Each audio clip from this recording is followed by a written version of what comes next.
বেলাল আয়া, আমি নবীর জিয়ারতে আইরে বেলাল আয়, কতদিন হলো তোমার কণ্ঠের আজান শুনি না। স্বপ্ন যখন নবীজি দেখাইছে, এ মুসলমান, হযরতে বেলাল সুদূর সিরিয়ার দামেস্ক থেকে পাগলের মতো দৌড়াইলেন, পাগলের মতো ছুটে আসলেন। যখন মদিনাতে আসলেন তখন তাহাজ্জুদের সময় চলতেছিল। তাহাজ্জুদের সময় চলার সময় হযরত বেলাল রাদিয়াল্লাহু আনহু কাঠের জালি দিয়ে তখন রওজা শরীফ ঘিরে রাখা ছিল। ওই জালির পাশে বসে বসে জালির সঙ্গে মাথা ঠেকাইয়া নবীর পাগল বসে বসে গুনগুন গুনগুন করে কাঁদে আর বলে, হুজুর আপনি আসতে বলেছিলেন, গোলাম এসে হাজির হয়েছে।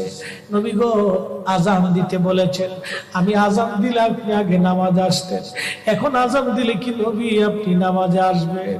হুজুর এখন আজান দিলে কি আপনি নবী নামাজে আসবেন? নতুন মুয়াজ্জিন আসছে আজান দেওয়ার জন্য।